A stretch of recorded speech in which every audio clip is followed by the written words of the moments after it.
Hi all, I'm Naina Narayanan and this is Sims Education Center Malappuram.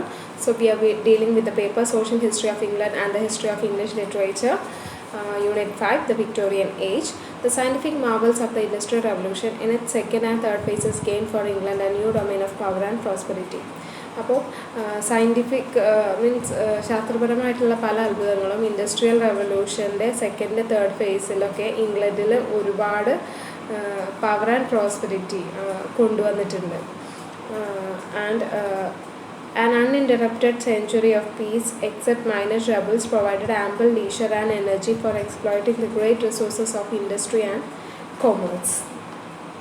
അപ്പോൾ എന്താ പറയുക, ഒരു ഒട്ടും തടസ്സമില്ലാത്ത രീതിയിൽ വളരെ സമാധാനപരമായിട്ടുള്ള ഒരു ചെറിയ പ്രശ്നങ്ങളൊക്കെ ഒഴിവാക്കി കഴിഞ്ഞാൽ വളരെ സമാധാനപരമായിട്ടുള്ള ഒരു അന്തരീക്ഷമായിരുന്നു. സോ അത് ആളുകൾക്ക് ഒരുപാട് എനർജി കൊടുത്തിട്ടുണ്ട്. ഇൻഡസ്ട്രിയൽ ലെവലിലാണെങ്കിലും ഒക്കെ ഒരുപാട് എന്താ പറയുക ഡെവലപ്മെൻറ്റ് അതിനെയൊക്കെ നന്നായിട്ട് ഉപയോഗിക്കാൻ എക്സ്പ്ലോയിറ്റ് ചെയ്യാനുള്ള ഒരു അവസരം കൊടുത്തിട്ടുണ്ട് എന്നാണ് പറയുന്നത്. വളരെ സമാധാനപരമായിട്ടുള്ളൊരു അന്തരീക്ഷമായിരുന്നു വിക്ടോറിയൻ ഏജിൽ എന്ന് പറയുന്നുണ്ട്. Steam engines were harnessed to the whole field of industry, that the output was enormous and profit magnificent. Factory system grew slow. അപ്പോൾ പറയുന്നത് എന്താണെന്ന് വെച്ചാൽ ആ സമയത്തൊക്കെ സ്റ്റീം എഞ്ചിനൊക്കെ യൂസ് ചെയ്യാൻ തുടങ്ങിയിട്ടുള്ള ഒരു കാലമായിരുന്നു.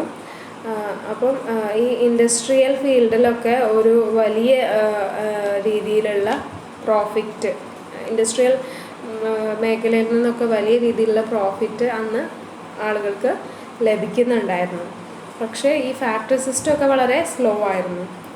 Machinery, the rise of population and the extensive changes in employment presented a formidable social problem. അപ്പോൾ ഈ മെഷീനറീസും അതുപോലെ തന്നെ പോപ്പുലേഷൻ്റെ കൂടുതലും ഒക്കെ പിന്നെ അതുപോലെ തന്നെ എംപ്ലോയ്മെൻറ്റിൽ ജോലി സംബന്ധമായിട്ടുള്ള കാര്യങ്ങളിലൊക്കെ വന്നിട്ടുള്ള മാറ്റങ്ങൾ കുറച്ച് ബുദ്ധിമുട്ടുള്ള സോഷ്യൽ പ്രോബ്ലംസിനൊക്കെ കാരണമായിട്ടുണ്ട്. The self-reliant and self-disciplined industrial society possessed a spirit of moral earnestness. അപ്പോൾ ഇങ്ങനെ സെൽഫ് റിലയൻ്റ് ആയിട്ടുള്ള അല്ലെങ്കിൽ സെൽഫ് ഡിസിപ്ലിൻഡ് ആയിട്ടുള്ള ഇൻഡസ്ട്രിയൽ സൊസൈറ്റി എന്താണ് ഒരു ഏർണസ്റ്റ്നെസ് എന്താ ഒരു ആത്മാർത്ഥത, മോറലി ധാർമ്മികപരമായിട്ടുള്ളൊരു ആത്മാർത്ഥമായ രീതിയിലായിരുന്നു ഉള്ളൊരു സ്പിരിറ്റ് ആണ് ഉണ്ടായിരുന്നത്. There was a reformative zeal in politics and society. The development in transport and communication removed the barriers of distance and made the country a small economic and social unit. അപ്പോൾ ഈ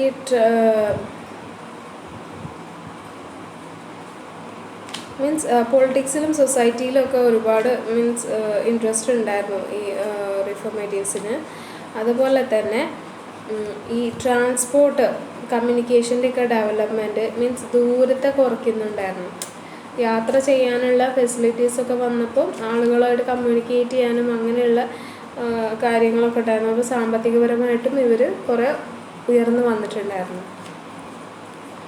When Queen Victoria ascended the throne in 1837, the link with the House of Hanover was served as the Hanoverian Salic law disallowed female succession. This indirectly helped England to pursue her policy of isolation in her foreign relation. അപ്പോൾ queen Victoria 1837 ഉയർന്നു വന്നപ്പോൾ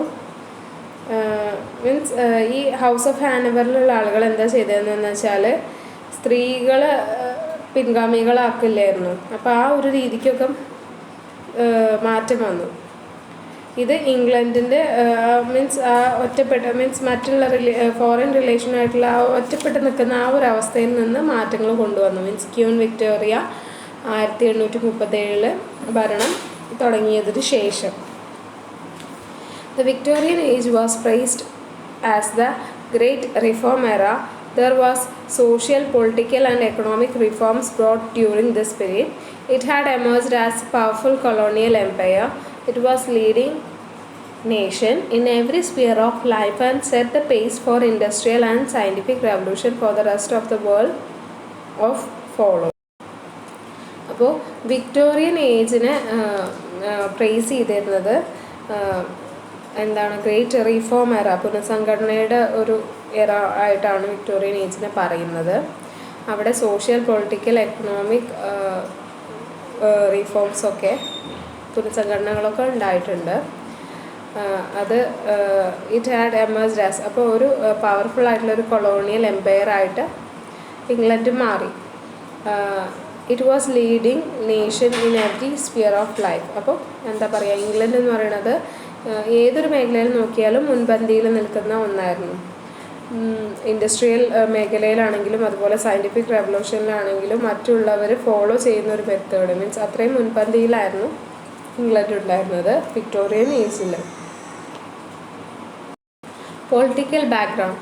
George IV, son of George III, ascended the throne after the death of his father in 1820. He was unpopular king and died in 1830. After his demise, his brother William IV ruled England. His rule was short one and died 7 years after his accession. William IV was succeeded by his niece Victoria, an 18-year-old young girl. Her rule was marked by peace and prosperity. She ruled for 64 years. അപ്പോൾ 1820 തൊട്ട് 1830 വരെ കാലഘട്ടങ്ങളിൽ George നാലാമനായിരുന്നു, George മൂന്നാമൻ്റെ പുത്രനായിട്ടുള്ള George നാലാമനായിരുന്നു അദ്ദേഹത്തിൻ്റെ ഫാദറിൻ്റെ മരണശേഷം അവിടെ England ഭരിച്ചിരുന്നത്. അപ്പോൾ അദ്ദേഹം ഇങ്ങനെ അത്ര അറിയപ്പെടുന്ന ഒരു രാജാവൊന്നും ആയിരുന്നില്ല. 1830 അദ്ദേഹം മരിക്കുന്നുണ്ട്. അദ്ദേഹത്തിൻ്റെ വിയോഗത്തിന് ശേഷമാണ് അദ്ദേഹത്തിൻ്റെ ബ്രദർ വില്യം നാലാമൻ ഇംഗ്ലണ്ട് ഭരിച്ചത്. 1830 കാലഘട്ടം തൊട്ട് 1837 കാലഘട്ടം വരെ. അപ്പോൾ അദ്ദേഹത്തിൻ്റെ റൂൾ എന്ന് പറയുന്നത് വളരെ ചെറുതായിരുന്നു. അദ്ദേഹം മീൻസ് ഭരണത്തിൽ വന്ന് 7 വർഷങ്ങൾക്ക് ശേഷം അദ്ദേഹം മരിക്കുകയാണ്. അപ്പോൾ അദ്ദേഹത്തിന് സക്സീഡ് ചെയ്തത്, അദ്ദേഹത്തിന് ശേഷം വന്നത് അദ്ദേഹത്തിൻ്റെ തന്നെ മരുമകളായിട്ടുള്ള വിക്ടോറിയയാണ്. 18ാമത്തെ വയസ്സിലാണ് അവൾ ഭരണം തുടങ്ങുന്നത്. 1837 തൊട്ട് 1891 കാലഘട്ടം വരെ അവിടെ ഭരിച്ചിരുന്നത് വിക്ടോറിയ ആയിരുന്നു. അപ്പോൾ വിക്ടോറിയ ഭരിച്ചിരുന്ന കാലഘട്ടമാണ് വളരെ സമാധാനത്തിൻ്റെയും അഭിവൃദ്ധിയുടെയും കാലഘട്ടമായിട്ടാണ് പറയുന്നത്. അവർ 64 വർഷമാണ് ഇംഗ്ലണ്ട് ഭരിച്ചത്. Scientific and industrial changes. Mining and engineering, coal, iron and steel trade flourished. Mining and engineering, coal, iron and steel trade flourished. അപ്പോൾ മൈനിങ്, ഖനനം, അതുപോലെയുള്ള എൻജിനീയറിങ്, കോൾ, അയൺ, സ്റ്റീൽ ഇതൊക്കെ ഒരുപാട് എന്താ പറയുക തഴച്ചു വളർന്നു ഈ വിക്ടോറിയൻ കാലഘട്ടത്തിൽ. The profit in these departments came from its production of railway lines, wagons and steamships. അപ്പോൾ അങ്ങനെയുള്ള പ്രോഫിറ്റ് ഉണ്ടാകാനുള്ള കാരണം എന്താ വെച്ചാൽ ഇപ്പോൾ റെയിൽവേ ലൈന്, വാഗൻസ്, സ്റ്റീംഷിപ്പ് അങ്ങനെയുള്ള അതിൻ്റെയൊക്കെ പ്രൊഡക്ഷന് വേണ്ടിയിട്ടാണ് ഇങ്ങനത്തെ സാധനങ്ങളൊക്കെ യൂസ് ചെയ്യുന്നത്. അപ്പോൾ അങ്ങനെ ഒരുപാട് ഡെവലപ്മെൻറ്റ് ഉണ്ടായി. അതുപോലെ തന്നെ there was a revolution in the field of മെഡിസിൻ്റെ ഫീൽഡിലും ഒരുപാട് റെവല്യൂഷൻ ഉണ്ടായിരുന്നു ഈ കാലഘട്ടത്തിൽ. The camera made its impact on the world. അതുപോലെ തന്നെ ക്യാമറയുടെ കണ്ടുപിടുത്തമൊക്കെ ഒരുപാട് ഇമ്പാക്റ്റ് ഉണ്ടാക്കിയിട്ടുണ്ട്. Railways were England's gift to the world. The steam locomotives were introduced. The tube railway of London has its start in 1890. Cycle was introduced. അപ്പോൾ railway എന്ന് പറയുന്നത് England means ലോകത്തിന് കൊടുത്ത ഇംഗ്ലണ്ട് ലോകത്തിന് കൊടുത്ത ഒരു ഗിഫ്റ്റായിട്ടാണ് പറയുന്നത്. അതുപോലെ തന്നെ സ്റ്റീം ലോക്കോമോട്ടീവ്, സ്റ്റീം എൻജിൻസും കാര്യങ്ങളൊക്കെ ഇൻട്രൊഡ്യൂസ് ചെയ്യപ്പെട്ടു. അതുപോലെ തന്നെ ട്യൂബ് റെയിൽവേ ലണ്ടനിൽ സ്റ്റാർട്ട് ചെയ്തു 1890. അതുപോലെ തന്നെ ഈ ഒരു സമയത്ത് തന്നെയാണ് സൈക്കിള് ഇൻട്രൊഡ്യൂസ് ചെയ്തിട്ടുള്ളത്. Penny postage system was introduced. This helped the poor for the first time to communicate with their loved ones. അപ്പോൾ പെന്നി പോസ്റ്റേജ് സിസ്റ്റം ഒക്കെ ഇൻട്രൊഡ്യൂസ് ചെയ്യപ്പെട്ടു. ഇത് എന്താണ് ആളുകളെ മീൻസ് സാധാരണക്കാരായ ആളുകളെ ഇങ്ങനെ അവരുടെ പ്രിയപ്പെട്ടവരുമായിട്ട് കമ്മ്യൂണിക്കേറ്റ് ചെയ്യാൻ ഈ ഒരു പെന്നി പോസ്റ്റേജ് സിസ്റ്റം ഒരുപാട് സഹായിച്ചിട്ടുണ്ട്. അതേപോലെ തന്നെ Morse code was another mile stone in communication system. The first electric cable was established. The next Marvel was the electric power. Electricity had an impact in industry, society and business world. Electric batteries were invented. The telephone of Graham Bell helped quick transmission of information.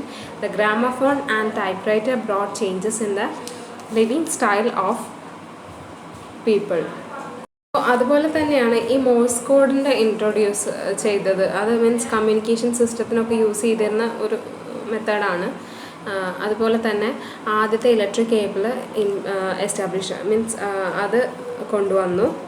പിന്നീട് വന്നിട്ടുള്ളത് electric പവറാണ്, electricity. അപ്പോൾ electricity industrial മേഖലയിലാണെങ്കിലും സൊസൈറ്റിയിലാണെങ്കിലും business വേൾഡിലാണെങ്കിലും ഒരുപാട് impact ഉണ്ടാക്കിയിട്ടുണ്ട് ഇലക്ട്രിസിറ്റിയുടെ കണ്ടുപിടുത്തം. അതുപോലെ തന്നെ ആ സമയത്ത് തന്നെയാണ്, ആ കാലഘട്ടത്തിൽ തന്നെയാണ് ഇലക്ട്രിക് ബാറ്ററീസ് ഒക്കെ പുതിയതായിട്ട് കണ്ടുപിടിച്ചത്. അതുപോലെ തന്നെ ഗ്രഹാം ബെല്ലിൻ്റെ ടെലിഫോൺ, അത് എന്താണ് പെട്ടെന്ന് ഇൻഫർമേഷൻസ് ഒക്കെ ട്രാൻസ്മിറ്റ് ചെയ്യാനായിട്ട് അത് ഒരുപാട് സഹായിച്ചിട്ടുണ്ട്. അതുപോലെ തന്നെ ഉള്ള കണ്ടുപിടുത്തങ്ങളാണ് gramophone, type writer.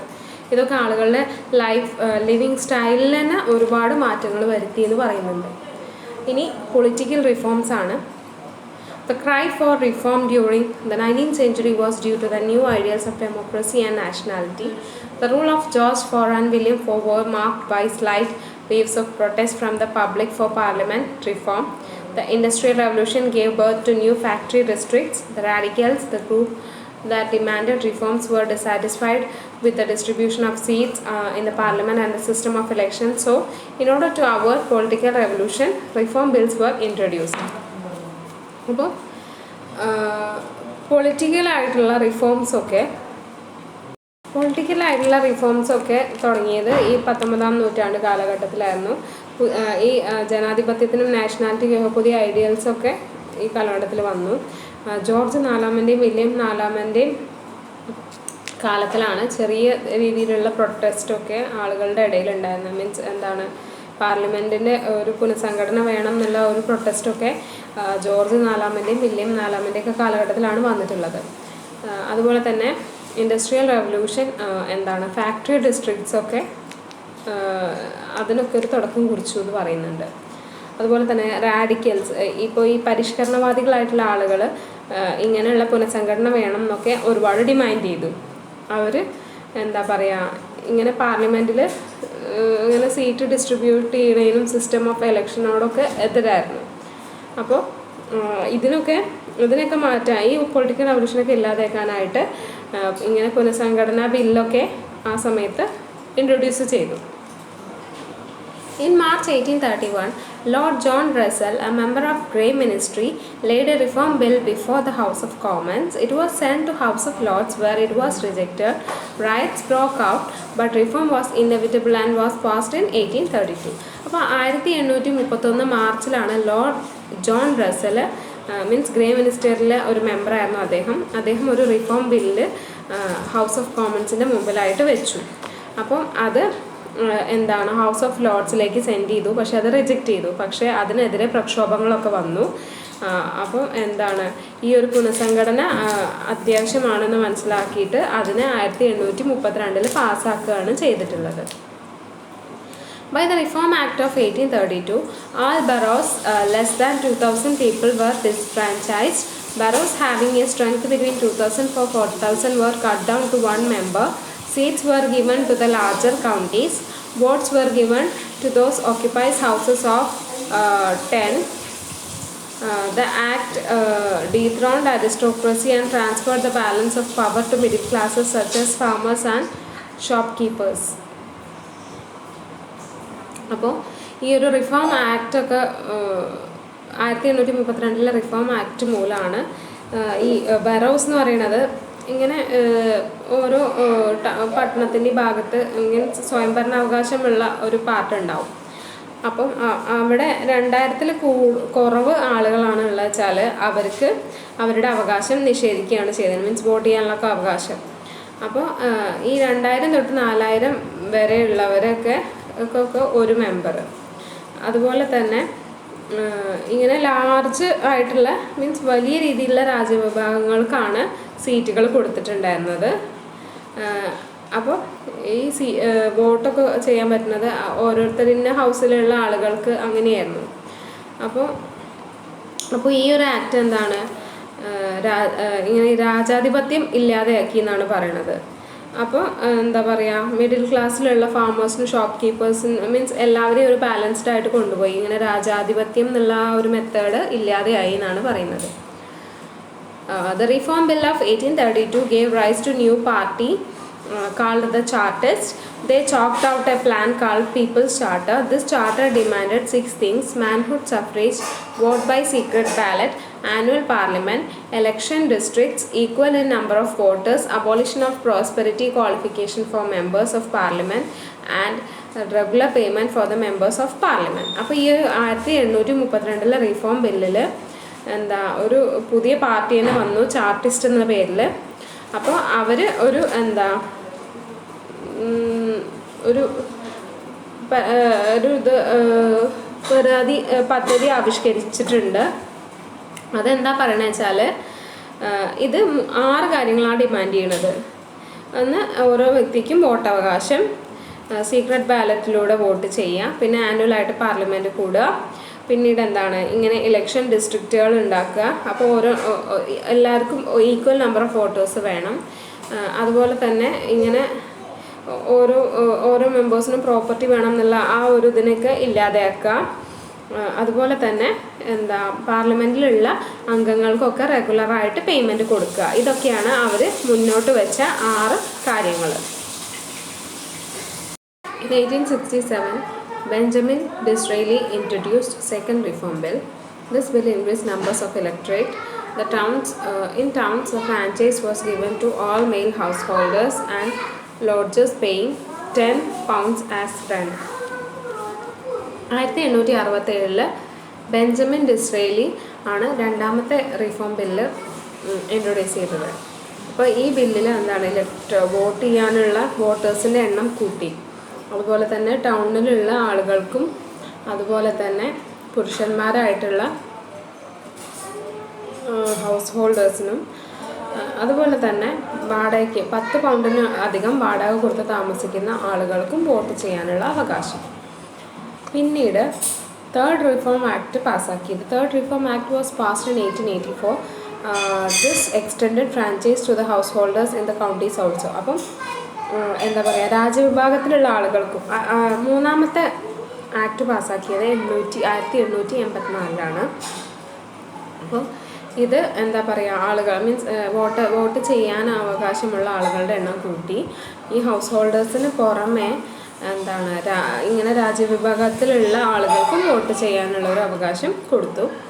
The fourth Reform Act of 1918 gave right to vote to all men aged 21 and all women aged 25. This age difference was abolished in 1928, acknowledging equality of men and women politically. നാലാമത്തെ reform act 1918 വന്നത്. അപ്പോൾ അത് എന്താ പറയുക, 21 വയസ്സുള്ള പുരുഷന്മാർക്കും 25 വയസ്സുള്ള സ്ത്രീകൾക്കും വോട്ട് ചെയ്യാനുള്ള അവകാശം എന്ന് വന്നു.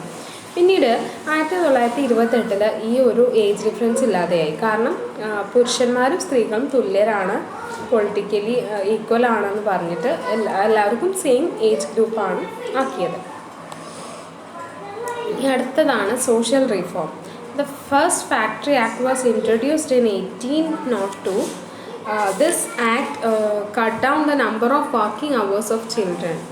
The Cotton Factories Regulation Act was passed in 1819, fixed 12 working hours for children and prohibited employment of children under 9.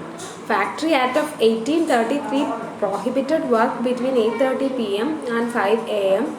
to all under 18. അപ്പോൾ ഇവിടെ പറയുന്നത് എന്താ വെച്ചാൽ 1802 ഈ ഒരു ഫാക്ടറി ആക്ട് ഇൻട്രൊഡ്യൂസ് ചെയ്യപ്പെടുന്നത്. അപ്പോൾ ഈ കുട്ടികൾക്ക് ജോലി ചെയ്യാനുള്ള സമയത്തിൻ്റെ ദൈർഘ്യം അവർ വെട്ടിച്ചുരുക്കി.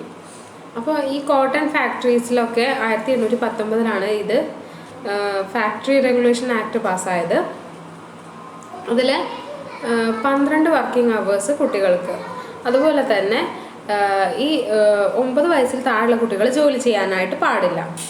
പിന്നെ ഈ ഒരു ഫാക്ടറി ആക്ട് 1833 എന്താണെന്ന് വെച്ചാൽ 8:30 രാത്രി 8:30 തൊട്ട് പുലർച്ചെ 5 മണി വരെയുള്ള സമയങ്ങളിൽ 18 വയസ്സിൽ താഴെയുള്ള കുട്ടികൾ ജോലി ചെയ്യാൻ പാടില്ല എന്നാണ് ആ ഒരു ആക്ടിൽ പറയുന്നത്. Robert Owen, worker turned employer, improved the condition of laborers by paying good wages for short hours. He set up school for poor children, which inspired care for children's welfare. അപ്പോൾ റോബർട്ട് ഓവൻ എന്നുള്ള വ്യക്തി എന്താണ് ഈ കുറച്ച് സമയം തന്നെ നല്ല ജോലി ചെയ്യുന്ന ആളുകൾക്ക് നല്ല റെമ്യൂണറേഷൻ, നല്ല വേജസ്, നല്ല ശമ്പളം കൊടുത്തു. അതുപോലെ തന്നെ അദ്ദേഹം ഇങ്ങനെ പാവപ്പെട്ട കുട്ടികൾക്കായിട്ട് ഒരു സ്കൂളൊക്കെ സെറ്റപ്പ് ചെയ്തു. അപ്പം ഇത് കുട്ടികളുടെ വെൽഫെയറിനുള്ള ഒരു ഇൻസ്പിറേഷനായിട്ട് മാറി റോബർട്ട് ഓവൻ്റെ ഈ ഒരു പ്രവൃത്തി. Lord Althorp brought a bill to prohibit the employment of child in 1840. He also brought to light the horrors of life of the mine workers and roused public conscience. അപ്പം എന്താ പറയുക, ഈ ലോർഡ് ആൽത്രോപ്പ് എന്ന് പറഞ്ഞിട്ടുള്ള ആളാണ് എന്താണ് ചൈൽഡ് എംപ്ലോയ്മെൻറ്റ് 1840 ചൈൽഡ് എംപ്ലോയ്മെൻറ്റിനെ പ്രൊഹിബിറ്റ് ചെയ്തുകൊണ്ട് ഒരു ബില്ല് കൊണ്ടുവന്നത്. അപ്പോൾ അദ്ദേഹം എന്താണ് ഈ മൈൻ വർക്കേഴ്സിൻ്റെ ഈ ഖനനം നടത്തുന്ന അവിടെയുള്ള ജോലിക്കാരുടെയൊക്കെ ജീവിതത്തിലെ ബുദ്ധിമുട്ടുകളെ കുറിച്ചൊക്കെ അദ്ദേഹം മറ്റുള്ളവരുടെ മുന്നിലേക്ക് കൊണ്ടുവന്നു. അതുപോലെ തന്നെ എന്താ പബ്ലിക് മീൻസ് ആളുകൾക്കിടയിലുള്ള ഒരു മീൻസ് ഇങ്ങനെയുള്ള വർക്കേഴ്സിനോടൊക്കെ ഒരു മനസാക്ഷി വേണം എന്നുള്ള രീതിയിൽ അദ്ദേഹം അതിനായിട്ട് ഉണർന്ന് പ്രവർത്തിക്കുകയൊക്കെ ചെയ്തു അദ്ദേഹം. Mine Act in 1842 prohibited the work of men, women and children under 13 in the mines. Act for the abolition of slavery implemented throughout the British colonies. The Poor Law Amendment Act was enacted in 1834. Edwin Chadwick was appointed to inquire into the condition of the poor.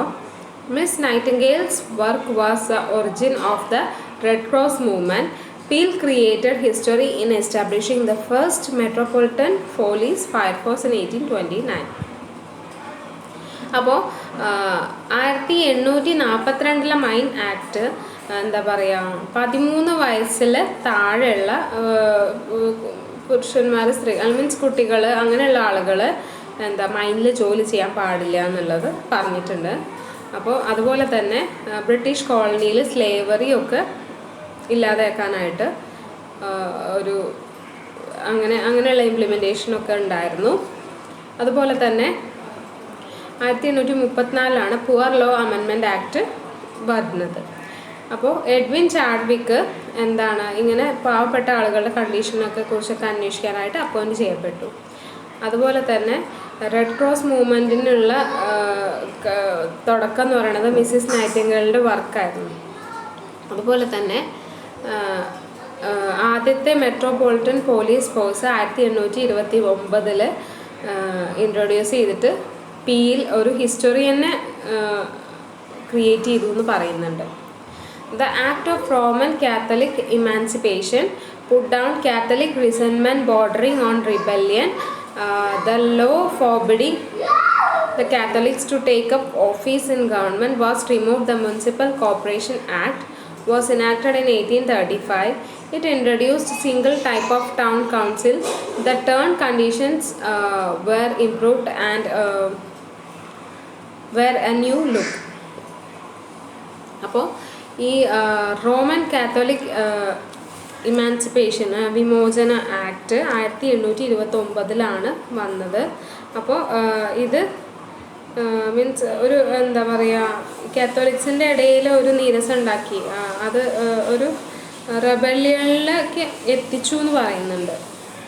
റെബല്യൻ്റെ അല്ലെങ്കിൽ ഒരു കലാപത്തിൻ്റെ ബോർഡറിൽ എത്തിച്ചു എന്ന് പറയുന്നുണ്ട്. The law forbidding the Catholics to take up office in government was removed. The Municipal Corporation Act and was enacted in 1835. അപ്പോൾ ഈ ഒരു ലോയിൽ കാത്തലിക്സിനെ വിലക്കാണ് ചെയ്യുന്നത്. എന്താ മീൻസ് ഇങ്ങനെ ഗവൺമെൻറ് ഓഫീസിലൊക്കെ വർക്ക് ചെയ്യുന്നത്. അപ്പം ഈ ഒരു മുനിസിപ്പൽ കോർപ്പറേഷൻ ആക്റ്റൊക്കെ വരുന്നത് 1835. ഇത് introduce single type of town council. അപ്പോൾ അത് സിംഗിൾ ടൈപ്പ് ഓഫ് ഒരു ടൗൺ കൗൺസിലിനെ ഇൻട്രൊഡ്യൂസ് ചെയ്തു. The term conditions were improved and were a new look. അപ്പം ഈ ഒരു കണ്ടീഷൻസ് മൂലം ഒരുപാട് ഇമ്പ്രൂവ്മെൻറ്റ് വന്നു. ഒരു പുതിയൊരു രൂപമാറ്റം തന്നെ സംഭവിച്ചു. ഇനി എക്കണോമിക് റിഫോംസ് ആണ്. Adam Smith, the renowned economist, introduced the doctrine of free trade. The advocates of free trade contended that if trade was made free, if world provided opportunities for the individual industrialists to become wealthy, thereby community world become rich. അപ്പം ഈ Adam Smith എന്ന് പറയുന്ന അറിയപ്പെടുന്ന ഒരു economist ആയിരുന്നു. അദ്ദേഹമാണ് ഈ ഒരു ഫ്രീ ട്രേഡ് എന്നുള്ള ഒരു സംഭവം ഇൻട്രൊഡ്യൂസ് ചെയ്തത്.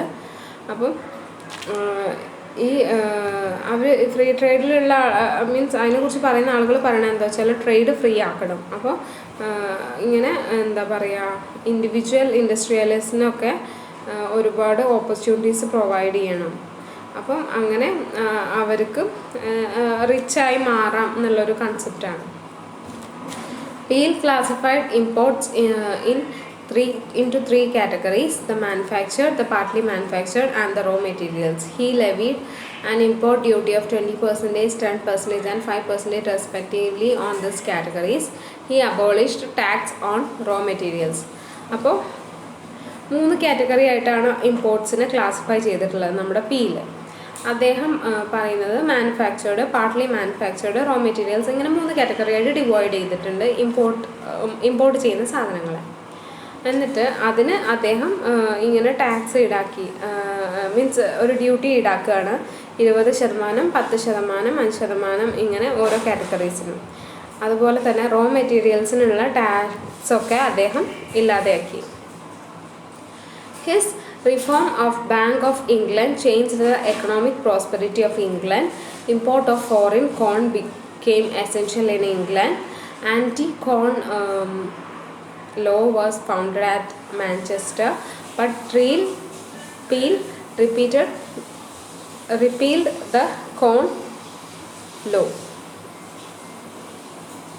അപ്പോൾ അദ്ദേഹത്തിൻ്റെ റിഫോം എന്ന് പറയുന്നത് ബാങ്ക് ഓഫ് ഇംഗ്ലണ്ടിൻ്റെ എന്താ പറയുക, change the economic prosperity of England. അപ്പോൾ the reform of Bank of England. അപ്പോൾ ബാങ്ക് ഓഫ് ഇംഗ്ലണ്ടിൻ്റെ ഈ ഒരു റിഫോം എന്താണ്, ഇംഗ്ലണ്ടിൻ്റെ എക്കണോമിക് പ്രോസ്പെരിറ്റിനെ തന്നെ മാറ്റി എന്നാണ് പറയണത്. England import of foreign corn become essential in England. അതുപോലെ തന്നെ കോൺ ഇമ്പോർട്ട് ചെയ്യാന്നുള്ളത് അവിടെ ഒരു ആവശ്യമുള്ളൊരു കാര്യമായി മാറി.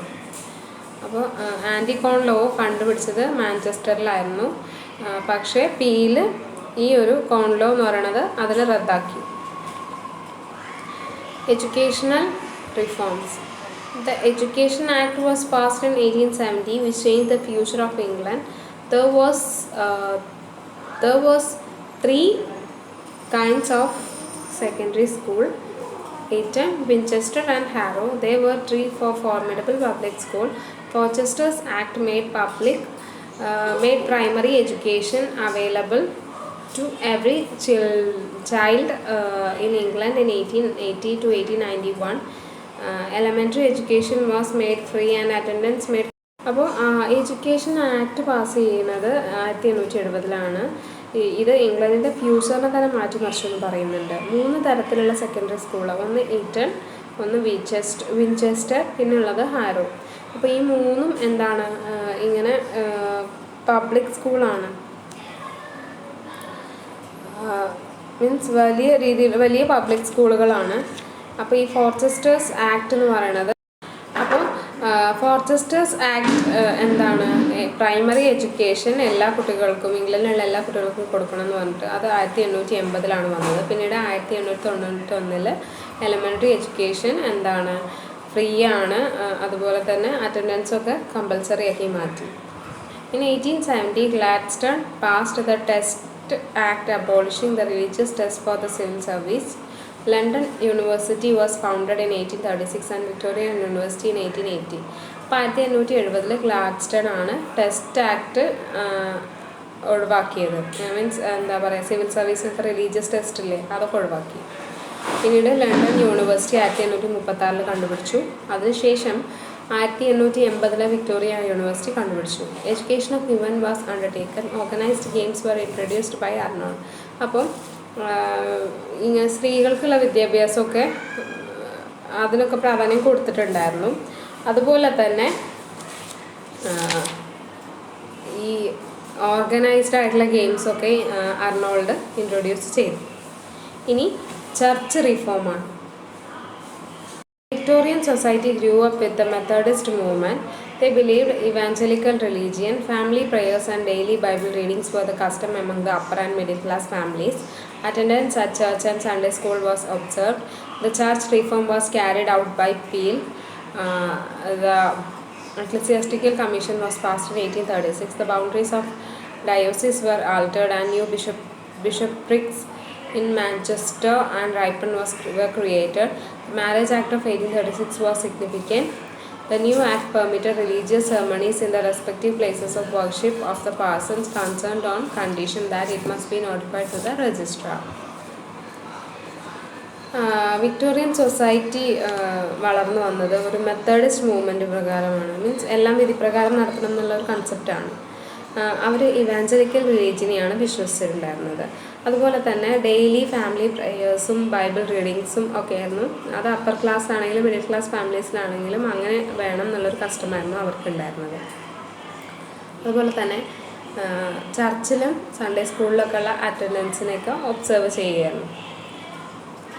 ഈ ചർച്ചിന് പുനഃസംഘടനയൊക്കെ കൊണ്ടുവന്നത് പീലായിരുന്നു. The Ecclesiastical Commission was passed in 1836. The boundaries of dioceses were altered and new bishoprics in Manchester and Ripon were created. അപ്പോൾ ഈ സഭാപരമായിട്ടുള്ള കമ്മീഷനൊക്കെ പാസ്സാക്കിയത് 1836. അപ്പം ഈ രൂപതയുടെ ബൗണ്ടറീസൊക്കെ എന്താ പറയുക ആൾട്ടർ ചെയ്യപ്പെട്ടു. അതുപോലെ തന്നെ പുതിയ ബിഷപ്പുകൾ മാഞ്ചസ്റ്ററിലും റൈപ്പണിലും ഒക്കെ വന്നു. അപ്പോൾ ഈ ഒരു പുതിയ act, the new act permitted religious ceremonies in respective places of worship. അപ്പോൾ ഇങ്ങനെയുള്ള നമ്മളെ പ്രാർത്ഥനയ്ക്ക് പോകുന്ന ഇടങ്ങളിലൊക്കെ ഇങ്ങനെ റിലീജിയസ് സെറമണീസ് ഒക്കെ നടത്താനായിട്ട് ഈ ആക്ട് അനുവദിച്ചിട്ടുണ്ടായിരുന്നു. അപ്പം ഇങ്ങനെ ഈ അവിടെയൊക്കെ അവിടുത്തെ കാര്യങ്ങളൊക്കെ രജിസ്ട്രാറിനെ നോട്ടിഫൈ ചെയ്യണം എന്നുള്ളൊരു ഇത് വന്നിട്ടുണ്ടായിരുന്നു. A civil registrar was appointed to record births, marriages and deaths. The Church of England was liberal in its outlook, receiving people of many different ways of life and thought. അപ്പോൾ ഒരു civil രജിസ്ട്രാറിനെ appoint ചെയ്തിട്ടുണ്ടായിരുന്നു. ബർത്തൊക്കെ record ചെയ്യാനും marriage ഡെത്തൊക്കെ record ചെയ്യാനായിട്ട് civil രജിസ്ട്രാറിനെ appoint ചെയ്തു. അതുപോലെ തന്നെ ഇംഗ്ലണ്ടിലെ church എന്ന് പറയുന്നത് അപ്പം ലിബറലായി മാറി. അത് അതിൻ്റെ ഔട്ട്ലുക്കിലൊക്കെ മീൻസ് എല്ലാ തരത്തിലുള്ള ഡിഫറെൻറ്റ് ലൈഫ് ആൻഡ് തോട്ടുള്ള ആളുകളെ റിസീവ് ചെയ്യുന്ന രീതിയിലായിട്ട് ചർച്ചൊക്കെ മാറി. The Anglo-Catholic movement and the conflict between religion and science are the other side of English religion in the Victorian times. The Catholic Emancipation Act in 1829 accorded civil equality to the Catholics. ഈ Anglo Catholic മൂവ്മെൻ്റൊക്കെ റിലീജിയനും സയൻസിൻ്റെ ഇടയിൽ ഒരു conflict ഉണ്ടാക്കി. അതേസമയം തന്നെ the other side of English religion in the Victorian times. Anglo Catholic മൂവ്മെൻറ്റും അതുപോലെ തന്നെ റിലീജിയനും സയൻസും ഇടയിലുള്ള കോൺഫ്ലിക്റ്റും ആയിരുന്നു വിക്ടോറിയൻ ടൈംസിലുള്ള ഇംഗ്ലീഷ് റിലീജിയൻ്റെ മറ്റൊരു വശം എന്ന് പറയുന്നത്. ഈ ഒരു കാത്തലിക്സിൻ്റെ The Catholic Emancipation Act of 1829 accorded civil equality to the Catholics. അപ്പോൾ ഈ ഒരു എന്താ പറയുക കാത്തോലിക് വിമോചന ആക്ട് 1829 പാസ്സാക്കി അനുവദിച്ച സമയത്ത് കാത്തോലിക്സിൻ്റെ ഇടയിൽ ഒരു സിവിൽ ഇക്വാലിറ്റി വന്നു. The society consisted of Christian of many sorts. The Christian socialism stressed to the practical side of Christianity rather than the dogmatic side. The stronghold of evangelical faith was shaken by the conflict between science and religion. Science dealt a severe blow to religion with a new concept in biology. The principles of science deepened the conflict between science and religion. അപ്പോൾ പല ഇതിലുള്ള ക്രിസ്ത്യൻസിനും ഈ ഒരു സൊസൈറ്റിയിൽ ഉണ്ടായിരുന്നു. അപ്പോൾ ഒരു Christian socialism അതിന് എന്താ പറയുക എന്ന് പറയുന്നത്, ക്രിസ്ത്യൻ സോഷ്യലിസം എന്തിനെ സ്ട്രെസ് ചെയ്തതെന്ന് വെച്ചാൽ പ്രാക്ടിക്കൽ സൈഡ് ഓഫ് ക്രിസ്ത്യാനിറ്റി ആയിരുന്നു. മീൻസ് ഈ ഒരു പിടിവാശിയുള്ള ഒരു ഭാഗം അല്ലാതെ പ്രാക്ടിക്കൽ സൈഡ് ഓഫ് ക്രിസ്ത്യാനിറ്റിയാണ് ക്രിസ്ത്യൻ സോഷ്യലിസം സ്ട്രെസ് ചെയ്തത്. പിന്നെ ഈ ഒരു ഇവാഞ്ചലിക്കൽ ബിലീഫ്സ് കൂടുതലുണ്ടായിരുന്നുകൊണ്ട് ഈ സയൻസിൻ്റെ റിലീജിയൻ്റെ ഇടയിൽ ഒരു കോൺഫ്ലിക്റ്റ് ഉണ്ടായിരുന്നു. സയൻസ് എന്ന് പറയുന്നത് റിലീജിയന് ഒരു അടിയായിരുന്നു. മീൻസ് ബയോളജിയിലുള്ള പുതിയ കൺസെപ്റ്റുകളൊക്കെ ഈ റിലീജിയസ് ബിലീഫ്സിന് ഒരു അടിയായിരുന്നു.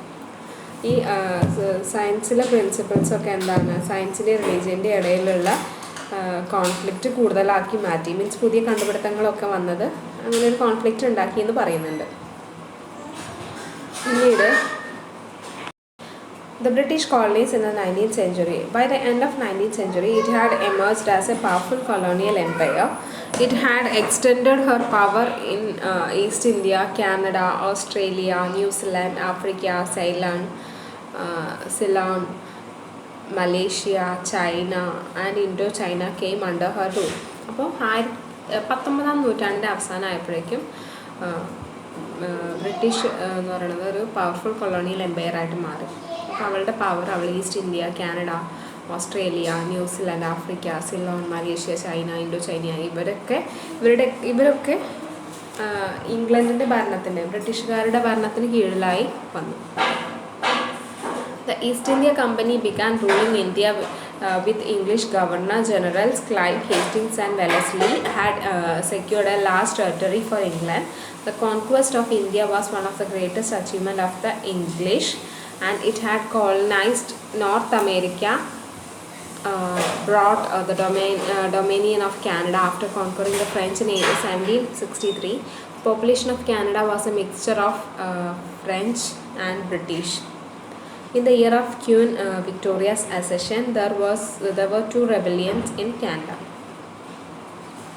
അപ്പോൾ ഈസ്റ്റ് ഇന്ത്യ കമ്പനി ഇന്ത്യനെ ഭരിക്കാൻ തുടങ്ങിയത് ഇംഗ്ലീഷ് ഗവർണർ ജനറൽസ് ആയിട്ടുള്ള ക്ലൈവ് ഹേസ്റ്റിങ്സ്, വെല്ലസ്ലി എന്നിവരുടെയൊക്കെ കീഴിലായിരുന്നു. ഇംഗ്ലണ്ടിന് ഈസ്റ്റ് ഇന്ത്യയിൽ തന്നെ ഒരു ലാർജ് ടെറിട്ടറി എടുക്കാനായിട്ട് അന്ന് സാധിച്ചു. അപ്പോൾ ഇന്ത്യനെ ഭരിക്കാൻ തുടങ്ങിയതാണ് ഇംഗ്ലീഷുകാരുടെ ഏറ്റവും വലിയ അച്ചീവ്മെൻ്റ് എന്ന് പറയുന്നത്. അതുപോലെ തന്നെ നോർത്ത് അമേരിക്കയും അവർ കോളനിവൽക്കരണം നടത്തിയിട്ടുണ്ടായിരുന്നു. അപ്പോൾ കാനഡയുടെ മേൽ കൂടുതൽ ആധിപത്യം അവർക്ക് അന്ന് സ്ഥാപിക്കാനായിട്ട് സാധിച്ചു. ഫ്രഞ്ച് 1763 കോൺക്കർ ചെയ്തതിന് ശേഷമാണ് കാനഡയിലൊക്കെ അവർക്ക് കൂടുതൽ ഇതുണ്ടായത്. അപ്പോൾ ഈ കാനഡയിലെ പോപ്പുലേഷൻ എന്ന് പറയുന്നത് ഫ്രഞ്ച്, ബ്രിട്ടീഷ് ഒരു മിക്സ്ചറായിരുന്നു. ആ സമയത്താണ് വിക്ടോറിയ രാജ്ഞി പ്രവേശനം ചെയ്യുന്നത്. ആ സമയത്ത് തന്നെ കാനഡയിൽ 2 കലാപങ്ങൾ ഉണ്ടായിട്ടുണ്ട്. Australia became British colony in 18th century. Gibbon Wakefield turned his attention on New Zealand. Sir George Grey became governor of New Zealand in 1845. He suggested a federation of South Africa as he had done for New Zealand. In the beginning of 20th century, colonies owed allegiance for the king or the queen of England but was not subordinate to the British government. അപ്പം Australia എന്ന് പറയുന്നത് British ഒരു കോളനിയായി മാറി 18ാം നൂറ്റാണ്ടിൽ. അപ്പോൾ Given Wakefield കൂടുതൽ attention കൊടുത്ത ന്യൂസിലാൻഡിലായിരുന്നു. അതുപോലെ തന്നെ സർ ജോർജ് ഗ്രേ ആയിരുന്നു 1845 ന്യൂസിലാൻഡിലെ ഗവർണർ. അദ്ദേഹം സൗത്ത് ആഫ്രിക്ക ആയിട്ടുള്ള ഒരു ഫെഡറേഷന് മീൻസ് ഒരു സംയുക്ത ഭരണത്തിനായിട്ട് താല്പര്യപ്പെട്ടിരുന്നു, മീൻസ് സജസ്റ്റ് ചെയ്തു. ഇൻ ദ ബിഗിനിങ് ഓഫ് അപ്പോൾ 20ാം നൂറ്റാണ്ടിൻ്റെ തുടക്കത്തിൽ കോളനീസൊക്കെ ഇങ്ങനെ ഒരു മീൻസ് ഇംഗ്ലണ്ടിലെ രാജാവിനോടും രാജ്ഞിയോടൊക്കെ കടപ്പെട്ടിരുന്നു. But we are not subordinate to the British government. പക്ഷേ മീൻസ് അവർ ബ്രിട്ടീഷ് ഗവൺമെൻറ് സബോർഡിനേറ്റ് ഒന്നും ആയിരുന്നില്ല. Victorian society. Constant charge in economic, social customs and intellectual atmosphere were the predominant feature of Victorian England. The real strength was self-discipline and self-reliance of its citizens. അപ്പം economic, social കസ്റ്റംസിലും intellectual അറ്റ്മോസ്ഫിയറിലുള്ള constant charge ആയിരുന്നു Victorian ഇംഗ്ലണ്ടിൻ്റെ ഒരു predominant feature എന്ന് പറയുന്നത്. The real strength was self-discipline and self-reliance of the citizens. അപ്പോൾ self ആയിട്ടുള്ള സെൽഫ് റിലയൻ്റ് ആയിട്ടുള്ള സിറ്റിസൻസ് ആണ് വിക്ടോറിയ ഇംഗ്ലണ്ടിൻ്റെ ഒരു സ്ട്രെങ്ത് എന്ന് പറയുന്നത്. The new found wealth did not have degenerating influence, became humanitarianism invaded among the people. അപ്പോൾ പുതുതായിട്ട് കണ്ടിട്ടുള്ള ആ ഒരു വെൽത്ത് എന്താണ്, അതിന് അങ്ങനെ മീൻസ് അങ്ങനെ ഒരു അതം പതിക്കുന്ന രീതിയിലുള്ള ഒരു ഇൻഫ്ലുവൻസ് ഉണ്ടായിരുന്നില്ല.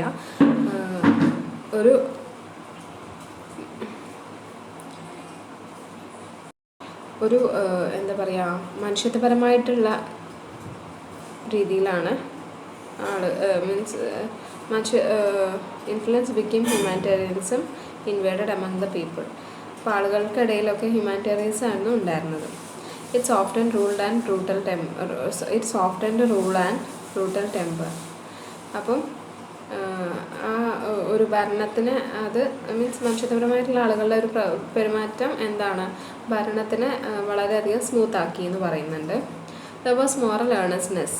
അതുപോലെ തന്നെ ആളുകൾക്കിടയിൽ നല്ല ആത്മാർത്ഥത ഉണ്ടായിരുന്നു. Queen Victoria's virtues and uprightness demanded his high standard of morality. അപ്പോൾ ക്വീൻ വിക്ടോറിയയുടെ ഒരു എന്താ പറയുക ഗുണങ്ങൾ എന്ന് പറയണത് മീൻസ് നേരുള്ള രീതിയിൽ മീൻസ് നല്ല മൊറാലിറ്റിയൊക്കെ കീപ്പ് ചെയ്തിട്ട് നല്ല സ്റ്റാൻഡേർഡിലുള്ള ഒരു അതായിരുന്നു ക്വീൻ വിക്ടോറിയയുടെ ഒരു പ്രധാനപ്പെട്ട ഗുണം എന്ന് പറയുന്നത്. She symbolised dignity, simplicity and solidarity.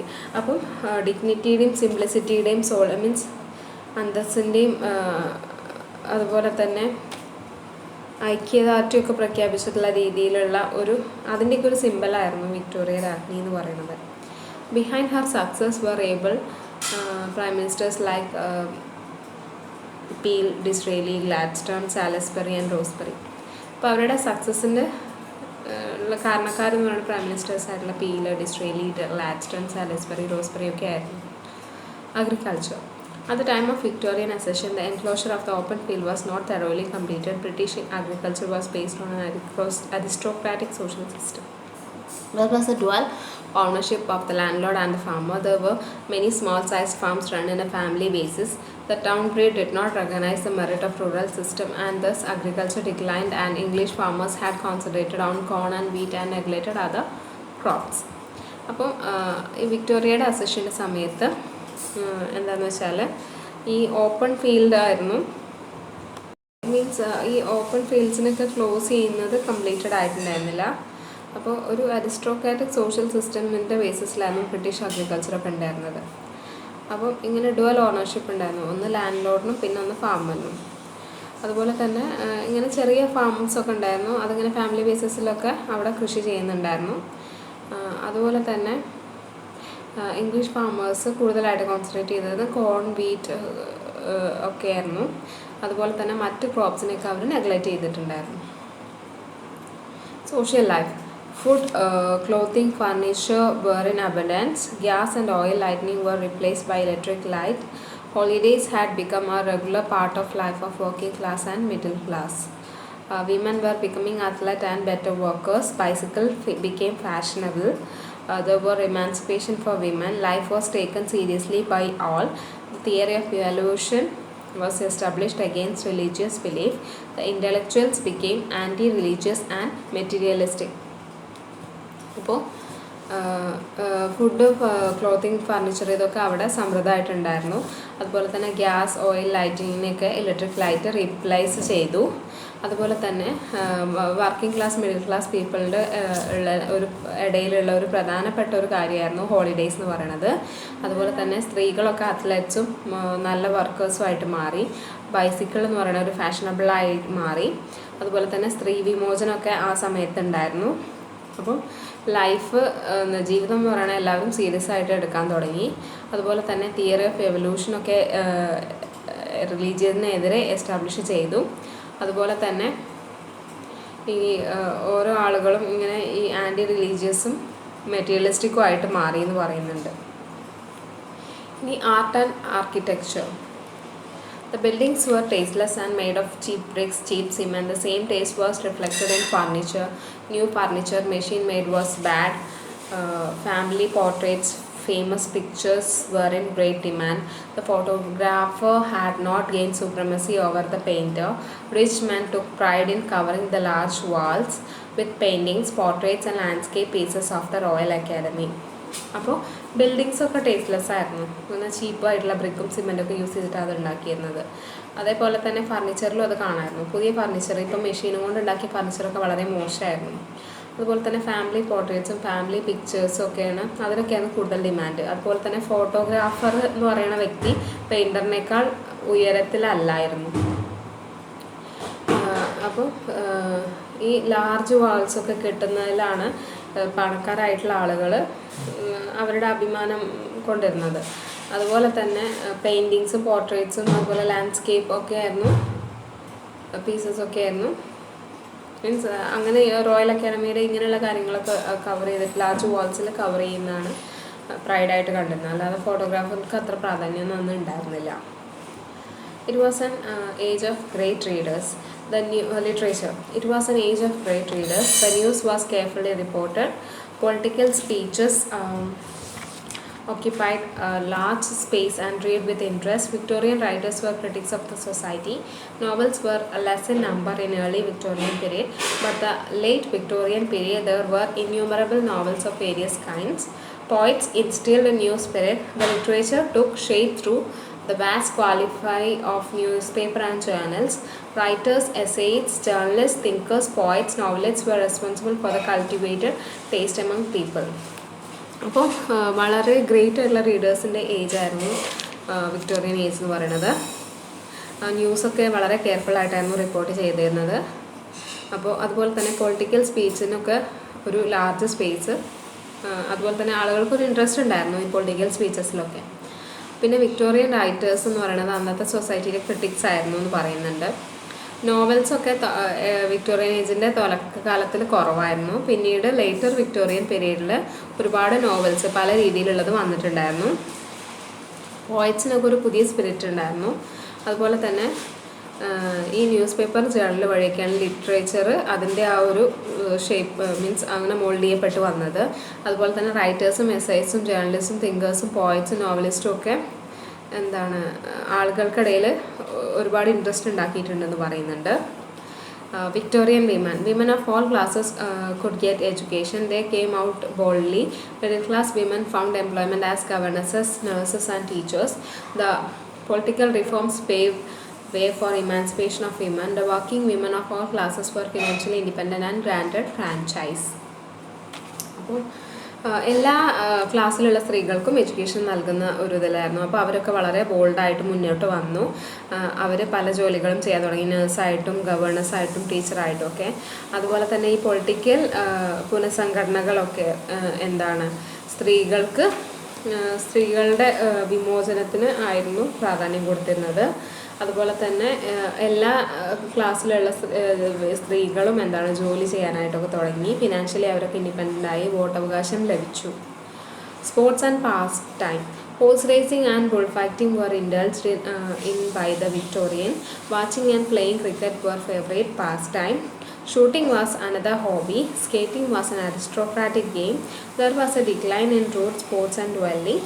Walking and mountain climbing became characteristic of energetic and athletic population. അപ്പോൾ ഹോഴ്സ് റേസിങ്, കുതിരയോട്ടം, അതുപോലെ തന്നെ കാളപ്പോര്, ഇങ്ങനെയുള്ള കാര്യങ്ങളൊക്കെ ആയിരുന്നു വിക്ടോറിയൻസിൻ്റെ കൂടുതൽ വിനോദങ്ങളായിട്ടുണ്ടായിരുന്ന കാര്യങ്ങൾ. അതുപോലെ തന്നെ കാണുന്നതും ക്രിക്കറ്റ് കളിക്കുകയും കാണുകയും ചെയ്യുന്നത് അവരുടെ സമയം ചെലവഴിക്കാനുള്ള ഒരു പ്രധാനപ്പെട്ട ഒരു ഇതായിരുന്നു. അതുപോലെ തന്നെ ഷൂട്ടിങ് അവരുടെ ഒരു ഹോബിയായിരുന്നു. സ്കേറ്റിംഗ് എന്നുള്ളത് അവരുടെ ഒരു ഗെയിമായിരുന്നു. അതുപോലെ തന്നെ ഇങ്ങനെ റൂഡായിട്ടുള്ള സ്പോർട്സും അതുപോലെ തന്നെ ദ്വന്ദ്വയുദ്ധമൊക്കെ അവർ ഒഴിവാക്കിയിരുന്നു. അതുപോലെ തന്നെ ഈ വാക്കിങ്, മൗണ്ടൻ ക്ലൈമ്പിങ്, അതൊക്കെ എനർജറ്റിക് അത്ലറ്റിക് പോപ്പുലേഷൻ്റെ ഒരു പ്രധാനപ്പെട്ട ക്യാരക്ടറിസ്റ്റിക് ആയിട്ട് നമുക്ക് പറയാം. Food and fashion. Tea and coffee were consumed in great quantity. Bread and butter occupied the table of the household. Continental food was available. Dress of women changed to suit the time. അപ്പം tea coffee എന്നൊക്കെ means കൂടുതലായിട്ട് ആളുകൾ use ചെയ്തത്. അതുപോലെ bread ബട്ടറൊക്കെ എന്താണ് continental ഫുഡൊക്കെ ആയിരുന്നു എപ്പോഴും അവൈലബിൾ ആയിട്ടുള്ളത്. സ്ത്രീകളുടെ വസ്ത്രധാരണമൊക്കെ ആ ഒരു കാലഘട്ടത്തിന് അനുയോജ്യമായിട്ടായിരുന്നു. Victorian prosperity and Victorian civilisation made England the most outstanding country in culture, education, literature, politics and industry. അപ്പോൾ വിക്ടോറിയൻ അഭിവൃദ്ധി അല്ലെങ്കിൽ വിക്ടോറിയൻ സിവിലൈസേഷൻ ഇംഗ്ലണ്ടിനെ എന്താ പറയുക, കൾച്ചറൽ ലെവലിലാണെങ്കിലും എഡ്യൂക്കേഷൻ ലെവലിലാണെങ്കിലും ലിറ്ററേച്ചർ ആണെങ്കിലും പൊളിറ്റിക്സ് ആണെങ്കിലും ഇൻഡസ്ട്രിയൽ ലെവലിലാണെങ്കിലും ഏറ്റവും ഔട്ട്സ്റ്റാൻഡിങ് ആയിട്ടുള്ള ഒരു പൊസിഷനിൽ തന്നെ ഇംഗ്ലണ്ടിനെ എത്തിച്ചു എന്ന് പറയുന്നുണ്ട്. അപ്പോൾ ഈ ഒരു പാർട്ടിൻ്റെ ഹാഫ് പോർഷനാണ്. ഇതിൻ്റെ കണ്ടിന്യൂവേഷൻ അടുത്ത വീഡിയോയിൽ വരും കേട്ടോ. Okay, thank you.